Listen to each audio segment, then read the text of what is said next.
Hi, I wanted to give you an update, and I also want to talk about some challenges that could occur when you are running superhero role-playing games.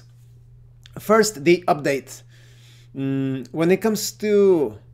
For those of you that are waiting for a reply when it comes to comments or emails, I will try to get to your comments and emails as soon as I can.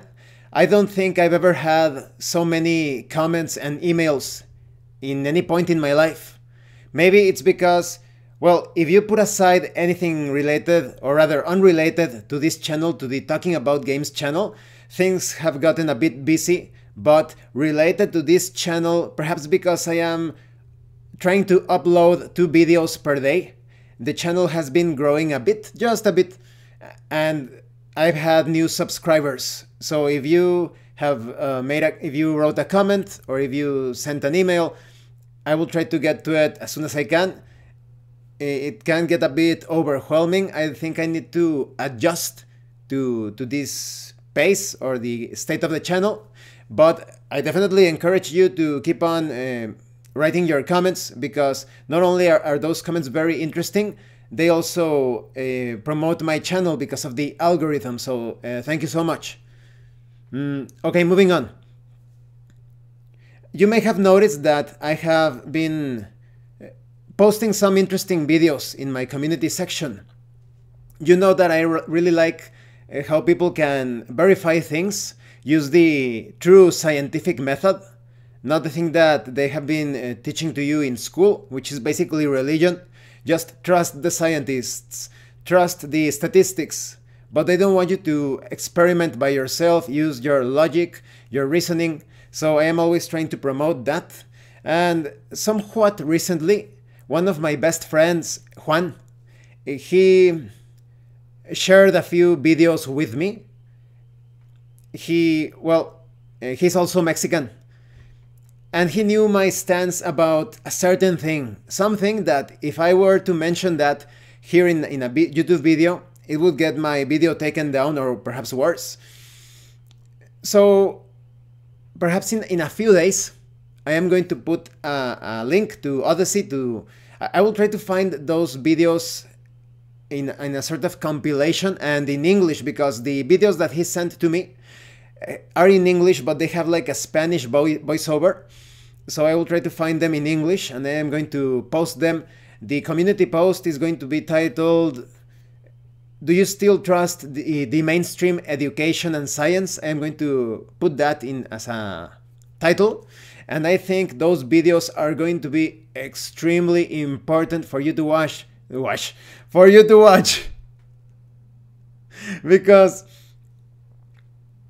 I had heard about the things treated in those videos, but because those topics are usually promoted by people with sometimes mental and emotional issues, or they are addicts of some sort, stoners and whatnot, they are not able to present adequate information, true scientific reasoning behind those strange, astonishing arguments. But in those videos, I have been watching those videos, and I am extremely impressed with not only the presented evidence, but the methods that you can employ to verify things, and it all starts to click.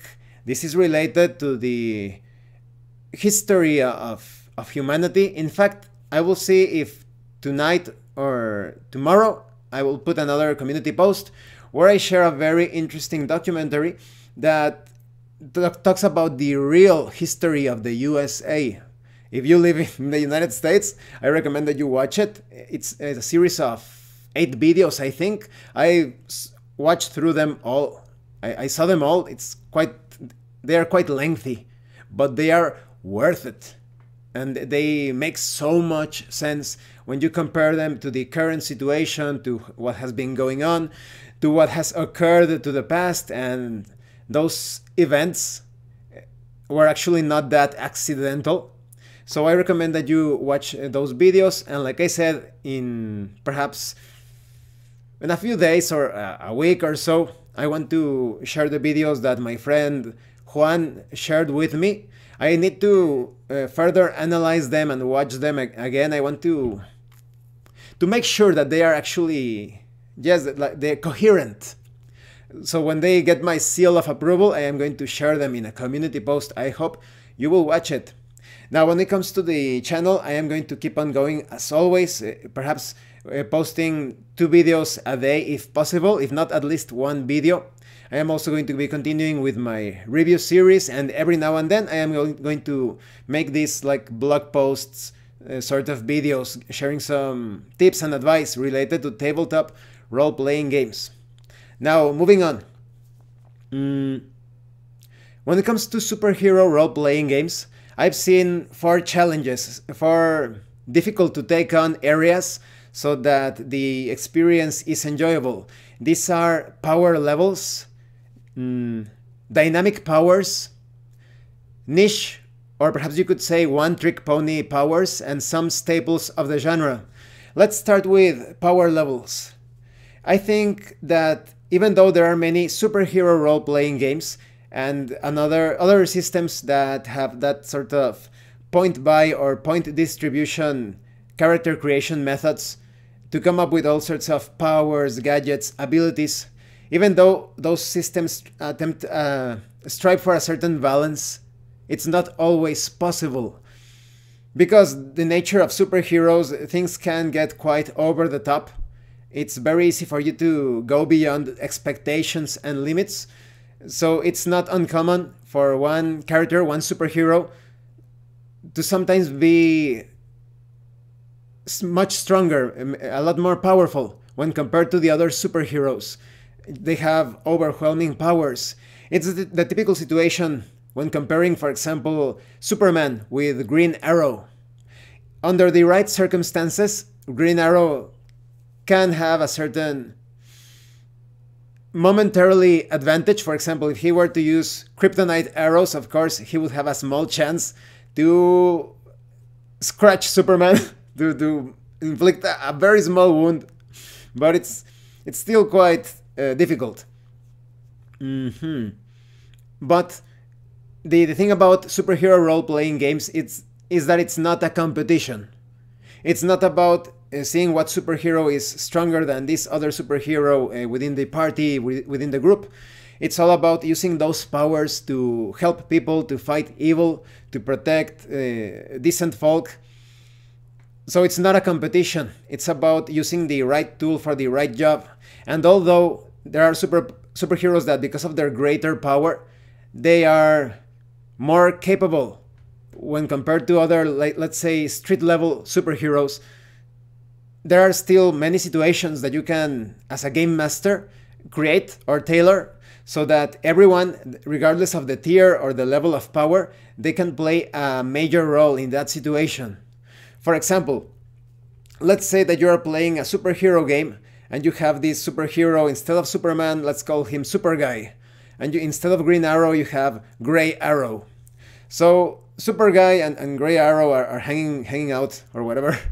And suddenly they see this huge spaceship, like the spaceship of the size of a city perhaps, and it's going to crash land on top of a city here on planet Earth.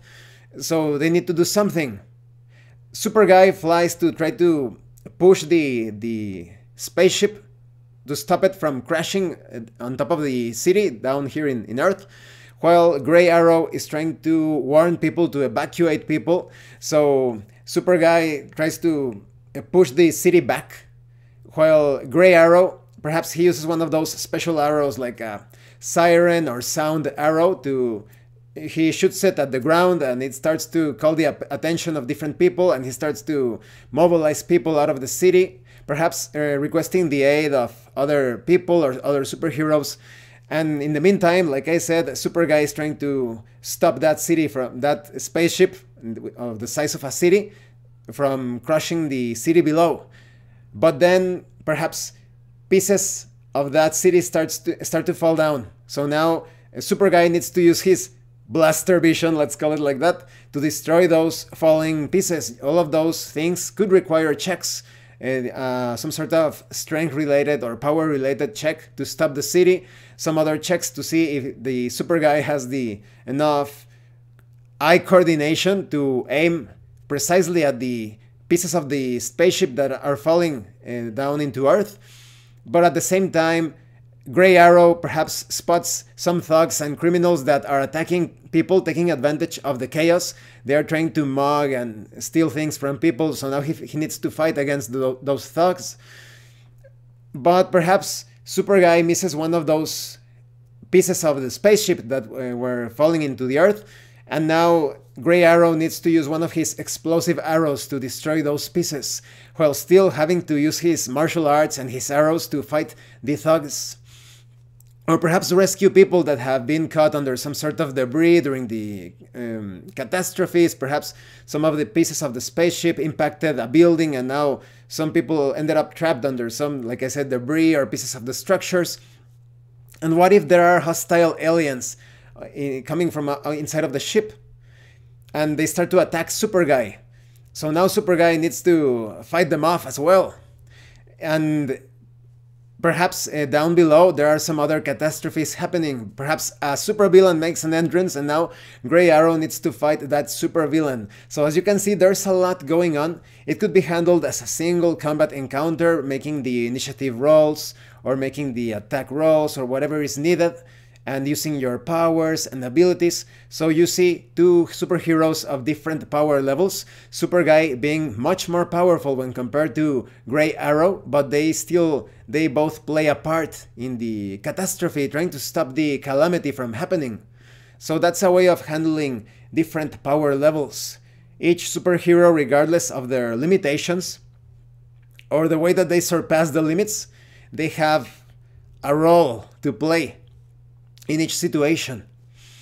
So as a game master, I highly recommend that you create those encounters where everyone is able to contribute or participate regardless of the power level. Okay, moving on. Let's talk about one-trick pony powers or niche powers. There are some superheroes that have very limited powers. Let's say that you have a superhero that has a sort of like a banshee power.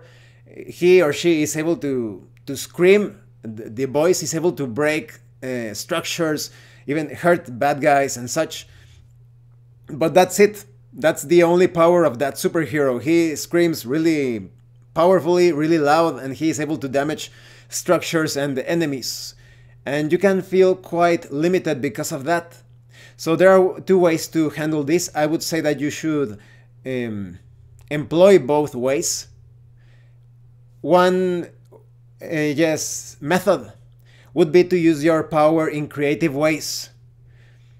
If you have that ability of breaking structures with your screams and voice, etc., during a combat encounter, use the structures around you to attack the enemy. Perhaps you keep the enemy busy, another superhero is fighting the enemies, and you go, perhaps you are fighting in a building on the second or third floor, and you go below the enemies on the lower floor, and you use your voice power right under the enemies so that the ceiling, or rather the floor from the second or third floor collapses, and so the enemies fall.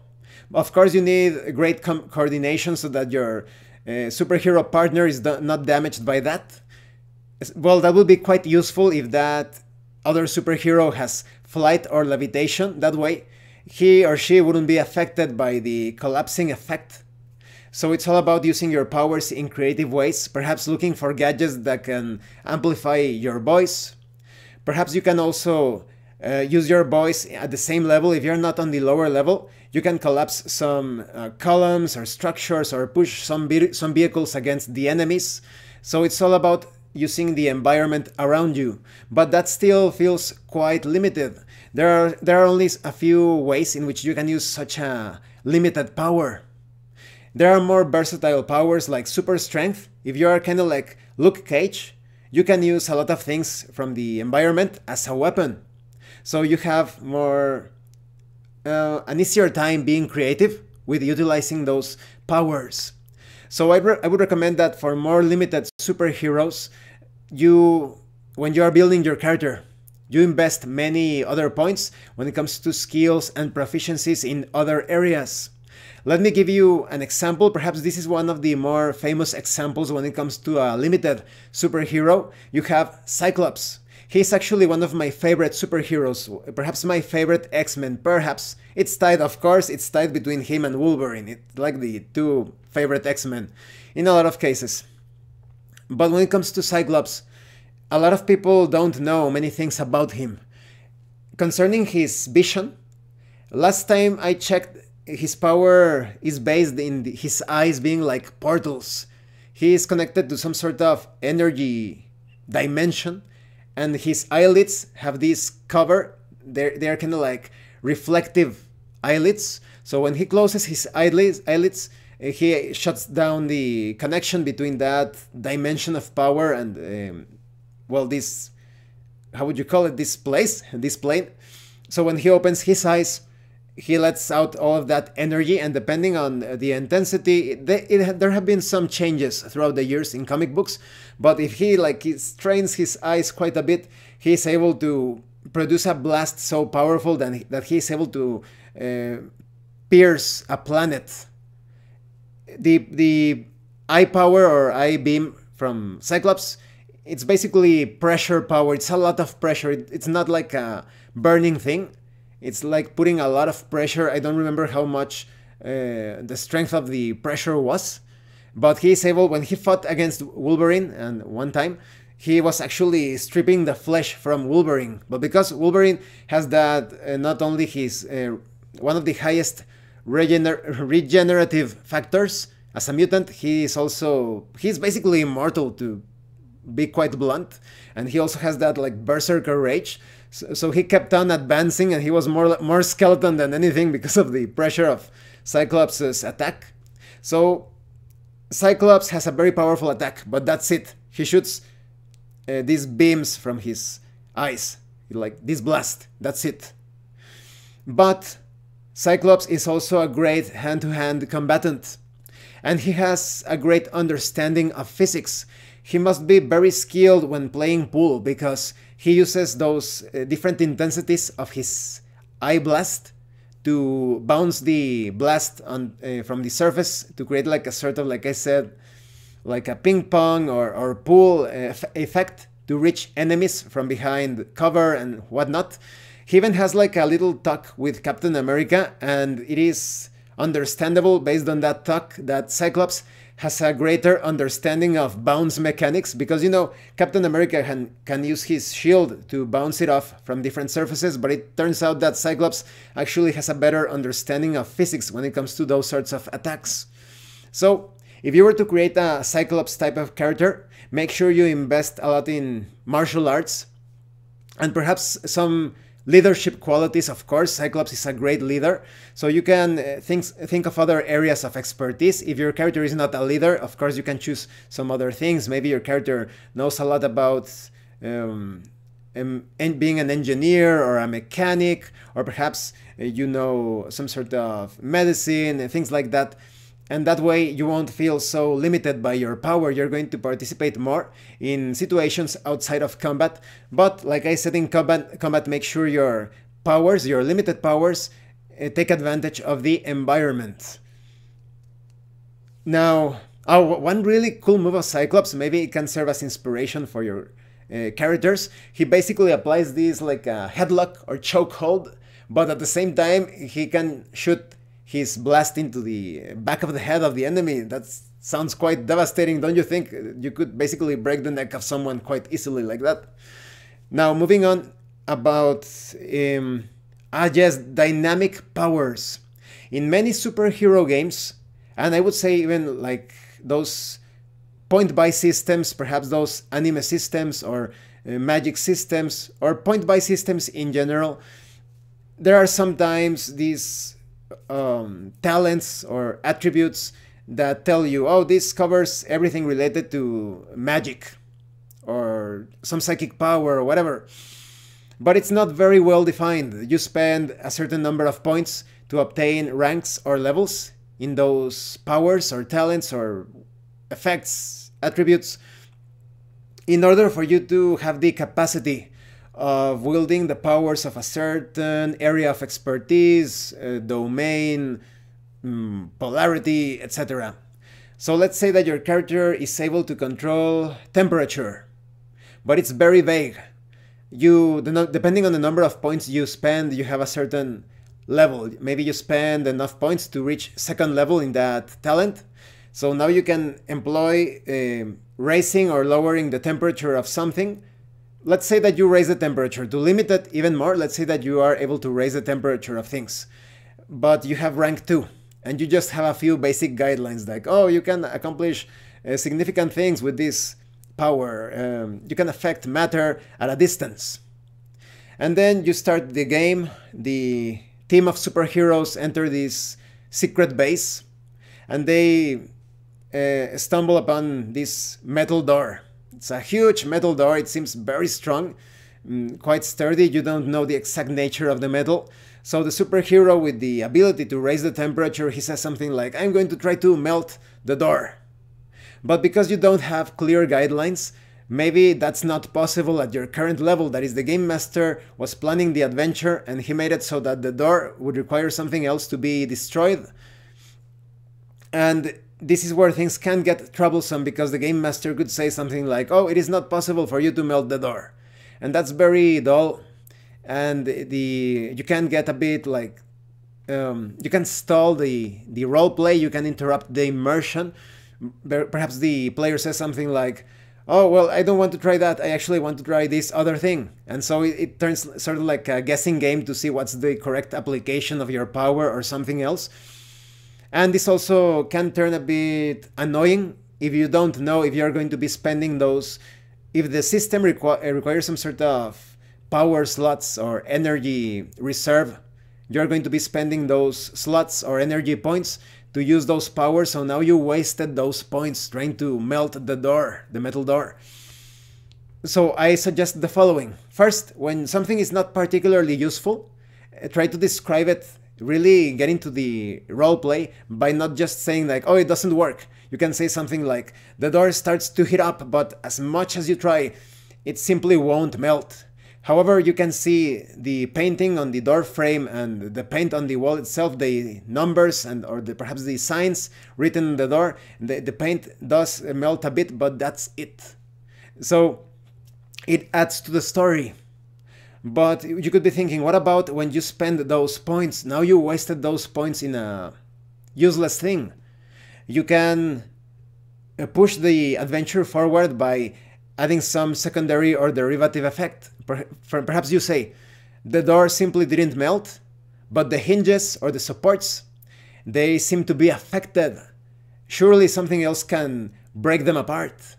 So now the other characters can be thinking, oh, well, we could use like, I can use my hammer. Maybe one of the superheroes has this huge hammer to attack the hinges or the supports, and now we can unhinge the door or remove it somehow. But that could cause some noise. Maybe they are infiltrating the base in secret, and now they are going to alert someone, perhaps a guard or someone passing nearby, because of the sound of the hammer slamming against the door. Or maybe another superhero has another power. Maybe a superhero has a nice-based attack, and in a very controlled way, perhaps with a difficult check, he can apply just enough cold to the hinges or the supports of the door to break them apart. Because if you hit something and then you apply cold really fast at the same intensity, you can break that piece of the structure. So that way the story turns into a very interesting comic book scene.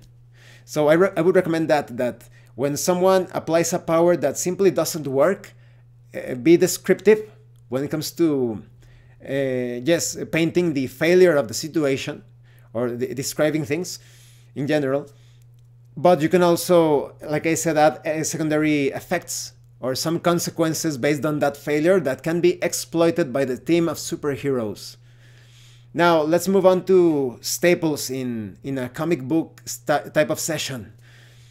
There are many tropes and staples in comic books. It's almost impossible to cover them all. So I just want to talk a very common staple because I think this is a good example of why those things exist. This is common in many DC superhero comics.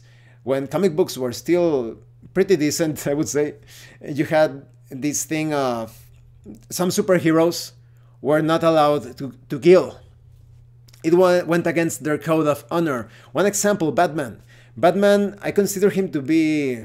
he has some mental issues because he's breaking many laws. He wants, in a certain way, revenge. You could say he's looking for revenge because of what happened to him when he was small. He wants to protect people, but at the same time, he wants to get even. He wants to be the symbol of fear against crime and evil and corruption. But he doesn't kill. Now, I think more than a moral example, I think this was applied in comic books. I could be wrong, but I think this was applied because they wanted to have recurring villains. If you have a superhero that is constantly killing villains, then you, as a comic book creator, you constantly need to come up with new villains every time. So that can be quite taxing, quite stressing. So I think that's how that staple got started or became the norm in many comic books. Because when comic books, they suddenly start to resurrect villains and heroes, it becomes a bit ridiculous. In superheroes, in comic book superheroes, when things became a bit more realistic and perhaps dark, there were many deaths concerning superheroes, villains, and that's when they started to play around with alternate realities and other dimensions, and this is a new cycle, or this hero or that villain came back from the dead. So sometimes it doesn't work like that. It's much better to have the villain captured so that the villain escapes again, or the villain is constantly escaping. Like Flash Gordon. Flash Gordon, this Ming always found a way to make his escape. Well, not always, but most of the time. So it's important that during session 0, you discuss these things with your players. As a game master, you should talk things with the group to come to an agreement, reach an agreement as to how those tropes are going to be handled, because it can be a bit frustrating for the player characters to have the villains always escaping, or perhaps they defeat them, but oh no, you cannot kill them. Just tell them at the start of session 0 that you want to use those tropes so that the adventure continues in a fun way, in an entertaining way. You want to have those recurring villains, and that way the players will accept those moments without feeling too frustrated that, oh, I wanted to kill that villain, or I wanted the villain not to escape, but now they understand, oh well, it's in order to continue the campaign, maybe we will get to kill that villain or to neutralize him for good in some way near the end of the campaign. Or who knows, sometimes there are villains, super villains that become superheroes, so maybe the villain actually becomes a superhero later on, he becomes an ally. And vice versa, perhaps one of the superheroes, perhaps instead of killing a superhero character, a player character, he becomes a villain, or he or she becomes a villain. That's a good way of handling things. So yes, it's all about coming to agreements about those tropes. I've mentioned this in another video, in my Judge Dredd video, how I really like the contrast between Judge Dredd and Batman. It's a great example of how you can create player character superheroes that have flaws and virtues. In the case of Judge Dredd, he is able to kill with no remorse whatsoever, but he is obsessed, I would say, with the law. There are very few minor times when Judge Dredd goes against the law, and he still finds a way to rationalize things so that the law was tyrannical, but most of the time he even follows some very absurd laws. If you are his ally and you break one tiny law, he's going to come after you. That's Judge Dredd. So I think in a way he also has a certain mental issues. He's like the opposite of Batman. Batman is breaking rules, laws all of the time, but he won't kill. So I really find it entertaining when they actually work together, because they make such a great team, but at the same time they almost kill each other. They have gone to blows in very savage ways because of their differing philosophies. So well, I think that concludes what I wanted to talk about today. I hope you found this video informative or useful or perhaps entertaining. I would love to know your thoughts about all of this. about your experiences when running superhero role-playing games, if some of the things that I mentioned apply to the sessions that you have, that you ran or that you participated in, or maybe you have some other ideas, please let me know in the comment section below. So once again, thank you for watching my video, and thank you for your likes and your comments. If you have any questions or comments, please let me know. And thank you so much to those of you that are going the extra mile to support the channel. If anyone else wishes to further support the channel, the information on how to do that will be in the description below. Once again, thank you, and see you later.